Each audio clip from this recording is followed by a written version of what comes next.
Hey guys, welcome back to the channel super ideas में आप लोगों का एक बार फिर से स्वागत है। आज है 12 जून, तो very good morning to all of you. आज हम देखने वाले हैं इसमें हिमाचल की सारी न्यूज़ को। तो इसी तरीके से अपडेटेड रहने के लिए चैनल को सब्सक्राइब करें और बेल आइकन को प्रेस करना ना भूलें, ताकि जैसे वीडियो अपलोड होती है उसकी नोटिफिकेशन आप लोगों को मिल जाए। तो देख लेते हैं वीडियो। मुख्यमंत्री श्री जयराम ठाकुर जी की अध्यक्षता में मंत्रिमंडल की बैठक हुई। मंत्रिमंडल ने हिमाचल में धारा 144 हटाने का अहम निर्णय लिया है।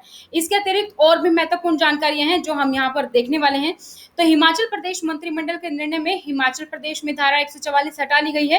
राज्य में प्रवेश करने के लिए आरटी-पीसीआर परीक्षण की अब कोई आवश्यकता नहीं होगी। तो अगर आप हिमाचल प्रदेश में घूमने जा रहे हैं तो आप बेझिझक जा सकते हैं, आरटी-पीसीआर की जरूरत नहीं है। प्रदेश भर में शाम के 5 बजे से सुबह 5 बजे तक कोरोना कर्फ्यू जारी रहेगा। 50% क्षमता के साथ राज्य में सार्वजनिक परिवहन को भी मंत्रिमंडल की अनुमति मिल गई है। आगामी 14 जून से दुकानें खोलने का समय बढ़ाकर सुबह 9 बजे से शाम के 5 बजे तक करने का निर्णय लिया गया है। शनिवार और रविवार को दुकानें बंद रहेंगी। जिन कार्यालयों में कर्मचारी की क्षमता 75 या उससे अधिक है, वह कार्यालय 14 जून से 50% कर्मचारियों के साथ कार्य करेंगे। 23 जून से सभी चिकित्सा महाविद्यालय, आयुर्वेदिक महाविद्यालय और दंत महाविद्यालय तथा 28 जून से फार्मेसी और नर्सिंग स्कूल खुलेंगे। प्रदेश मंत्रिमंडल ने महामारी में सबसे ज्यादा प्रभावित परिवहन क्षेत्र को लगभग 40 करोड़ रुपए की राहत सहायता प्रदान की है। इसके अंतर्गत स्टेज कैरिज ऑपरेटरों के लिए कार्यशील पूंजी पर ब्याज अनुदान योजना शामिल है। इसके तहत प्रति बस 2 लाख रुपए की रण राशि और अधिकतम 20 लाख रुपए तक की रण राशि बस ऑपरेटरों को कार्यशील पूंजी के रूप में प्रदान की जाएगी। ऋण की अवधि 5 वर्ष के लिए होगी, जिसमें 1 वर्ष अधिस्थगन अवधि का होगा। इसके अंतर्गत 75% ब्याज अनुदान रहेगा, जिसका भुगतान राज्य सरकार द्वारा किया जाएगा। दूसरे वर्ष में ब्याज पर 50% का ब्याज अनुदान दिया जाएगा, जो राज्य सरकार द्वारा वहन किया जाएगा। इस योजना पर सरकार की ओर से करीब 11 करोड़ रुपए की राहत प्रदान की गई है। हिमाचल मंत्रिमंडल ने stage carries, taxi, maxi, auto rickshaw और इंस्टीट्यूशनल बसों को भी आवश्यक राहत प्रदान करने के हेतु 1 अगस्त 2020 से 31 मार्च 2021 तक विशेष रोड टैक्स और टोकन के भुगतान पर 50% की राहत दी है। परिवहन क्षेत्र को इस निर्णय से लगभग 20 करोड़ रुपए की राहत मिलेगी। 1 अप्रैल 2021 से 30 जून 2021 तक 3 महीने की अवधि के दौरान स्पेशल रोड टैक्स और टोकन टैक्स पर 50% राहत प्रदान करने का भी निर्णय लिया गया है। इस निर्णय से stage carriage, taxi, maxi, auto rickshaw, contract carriage बसें और संस्थानों की बसों को 8 करोड़ रुपए की राहत मिलेगी। कोरोना के संकट काल में परिवहन क्षेत्र को सरकार द्वारा प्रदान की गई इस राहत से राज्य के सभी लोगों को लाभ होगा और परिवहन क्षेत्र के लिए एक बड़ी सहायता साबित होगी। एसएमसी के अंतर्गत नियुक्त सभी श्रेणियों के अध्यापकों के मानदेय में 1 अप्रैल 2021 से 500 रुपए की वृद्धि करने का निर्णय। प्राथमिक शिक्षा विभाग में मिड डे मील योजना के अंतर्गत कुक कम हेल्पर के मानदेय में 1 अप्रैल 2021 से 300 रुपए की वृद्धि करने का निर्णय लिया गया है। यूजीसी द्वारा जारी मानक संचालक प्रक्रियाओं के अनुसार स्नातक और शास्त्री के अंतिम वर्ष की परीक्षाएं जुलाई 2021 में आयोजित करवाने का निर्णय लिया गया है। अंतिम वर्ष की परीक्षाएं समाप्त होने पर स्नातक प्रथम और द्वितीय वर्ष की परीक्षाएं आयोजित करने का निर्णय। इस वर्ष अगस्त माह के प्रथम सप्ताह के शैक्षणिक सत्र 2021 से 22 में स्नातक की कक्षाएं आरंभ करने का भी निर्णय लिया गया है। कोविड महामारी के कारण मृत्यु होने पर परिवारों को राष्ट्रीय खाद्य सुरक्षा अधिनियम के अंतर्गत शामिल करने का निर्णय। राष्ट्रीय खाद्य सुरक्षा अधिनियम 2013 के अंतर्गत प्रायोरिटी हाउस होल्ड को चिन्हित करने के लिए 1 अगस्त 2013 को जारी दिशा निर्देशों में ऐसे परिवार को तुरंत राहत प्रदान के लिए छूट दी जाएगी।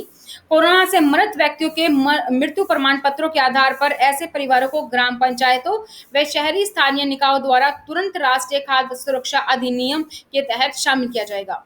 प्रदेश मंत्रिमंडल ने मुख्यमंत्री स्वावलंबन योजना 2019 में सेवा उद्यमों और संबंधित मालवाहकों को संयुक्त संबंधित गतिविधियों के रूप में जोड़ने के लिए आवश्यक सुधार किए जाने की स्वीकृति दी है।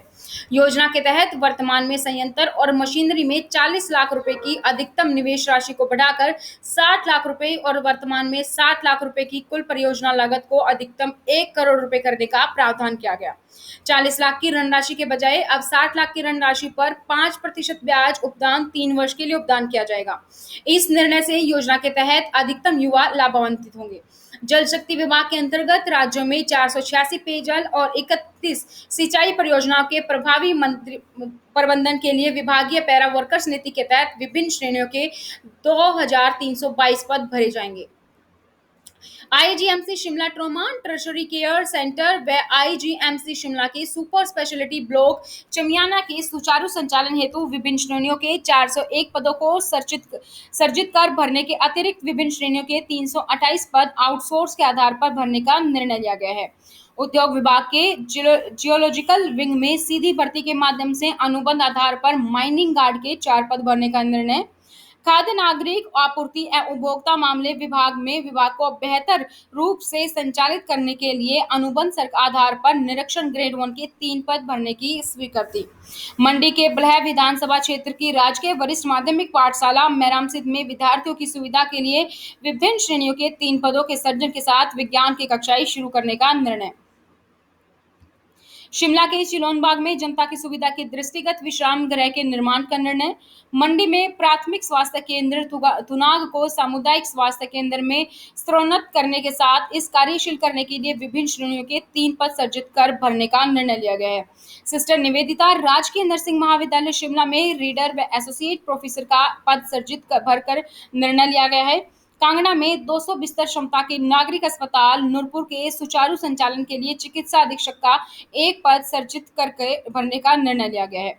ऊना के पंगोडा में 200 बिस्तरों वाला राधा स्वामी सत्संग पैरोल, पालमपुर में 500 बिस्तरों वाला, जिला मंडी के खलियार में राधा स्वामी सत्संग और जिला सोलन में राधा स्वामी सत्संग आंजी में 200 बिस्तर वाला मेकशिफ्ट अस्पतालों की जनहित में स्थापना संचालन की कार्योत्तर अनुमति प्रदान करने का निर्णय। इन स्वास्थ्य संस्थाओं में 60 staff nurse, 6 ward sister, 30 ward boy, 20 sweeper, 15 सुरक्षाकर्मी, 10 हाउसकीपिंग व्यक्ति और 5 डीईओ आउटसोर्स के माध्यम से उपलब्ध करवाने का भी निर्णय लिया गया है।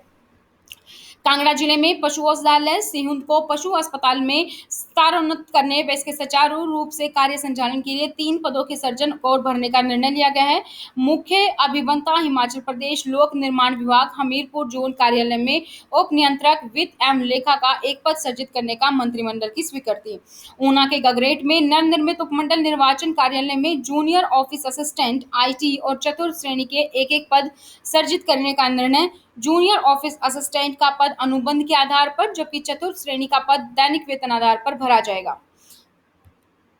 इसके अलावा खुशहाल किसान समर्थ किसान किसानों की आय दोगुनी करने के लिए मोदी सरकार का एक और महत्वपूर्ण अधिनियम है जिसमें कि MSP को घोषित कर दिया गया है 2021 से 22 के लिए, जो आप यहाँ पर देख सकते हैं, जिसमें विभिन्न फसलों के लिए MSP को घोषित कर दिया गया है। धान, ज्वार, बाजरा, रागी, मक्का, तूर, मूंग, उड़द, मूंगफली, सूरजमुखी के बीज, सोयाबीन, तिल, नाइजर सीड और कपास, इन सभी के लिए MSP घोषित कर दिया गया है।